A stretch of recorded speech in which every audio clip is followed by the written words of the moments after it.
Let's unpack this. Welcome to the deep dive. Hey there. Today, we are doing a deep dive into something I think, well, pretty much everyone knows, that challenge, the experience, sometimes the joy of family dinners. Definitely relatable. Mm-hmm. Packed with potential pitfalls, maybe some unexpected good moments too. Exactly. And we've got this really interesting set of notes, some insights focusing specifically on how to survive these gatherings. Yeah, how to navigate them, maybe even find a bit of peace or, at least see the funny side. That's the mission. We're going to go through this material, pull out the really useful strategies, the moments that make you go, oh yeah, that's happened to me, and give you some practical ways to handle what is often, let's face it, beautiful chaos. It might get a little weird. It's going to be real. Hopefully we find some humor. Okay, so where do these notes start? Right at the beginning, the foundational idea, really. Mhm. Rule number 1, according to this material, is managing expectations. Ah, okay. And it's not just managing them. It sounds like it's about leaning into the weirdness. Exactly. The notes basically say, families gathering. Inherently a bit strange, like their own little ecosystem. So don't expect some perfect, Norman Rockwell scene. Definitely not. That's just setting yourself up. The notes suggest lowering the bar, not cynically, but strategically. Right, like a mental defense mechanism almost, but framed positively. Think of the chaos as, what, free entertainment? Yeah, exactly. Yeah. Like the example they give Uncle Bob and his yearly political rant. Oh, everyone has an Uncle Bob, right? Consistent, if nothing else. At least you know it's coming. And there's a deeper point here, too. The notes say it's less about the actual food Mm. and more about the stories, the good, the bad, the totally surprising ones. Wait, did Grandma really just say that moments? Yes. Okay, so that leads to the coping mechanism, which is just laughing. Learning to laugh at the absurdity, yeah. Even if it's just laughing to yourself, it apparently shifts your whole perspective. Sounds simple, but the source really emphasizes it. Embracing the humor. Okay, got it. So, adjust expectations, find the funny. What's next? What happens during the dinner? Well, once you're mentally prepped, the next big skill, the notes highlight, is deflection. Mastering the art of deflection. Deflection. Okay, yes. Yeah. Because the notes nail that feeling, right, being cornered Totally. by, let's say, an Aunt Karen asking all those pointed questions. Your job, relationship status, the 5-year plan. Oh, yes. And the technique suggested is pretty straightforward.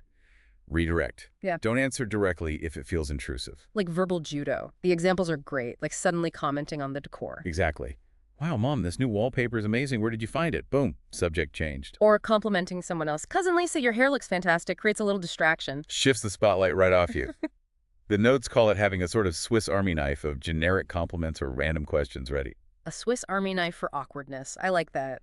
To navigate those emotional obstacle courses makes total sense. You need those little tools ready to go. Okay, so moving from awkward personal stuff to the ultimate minefield. Oh boy.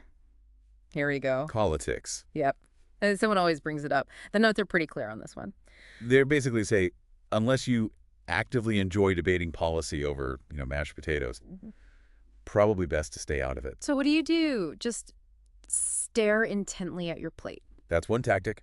Smile politely, nod vaguely, look really, really interested in cutting your food into tiny pieces. Okay. But what if you have to say something? Is there a suggested line?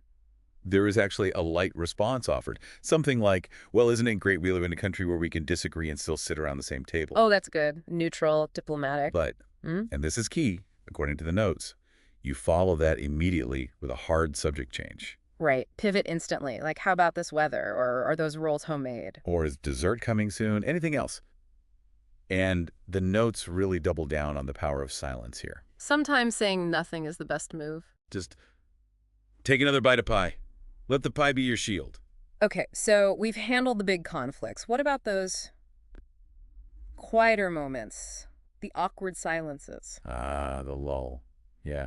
When everyone's just looking down and the sound of forks is suddenly really loud. It can feel super tense. But the material says, look, it happens. It's normal. And actually, it's an opportunity. An opportunity? For what? To deploy the save the day question. Oh, I like the sound of that. What kind of questions? It's questions designed to get people talking, but in a light, fun way. The notes have great examples, a bit quirky, Like, who here has the weirdest talent they've never told anyone about? Huh. Okay, that's good. What else? Or, what's the strangest dream you've ever had? That could get interesting. Or weird. Or, the classic food hypothetical.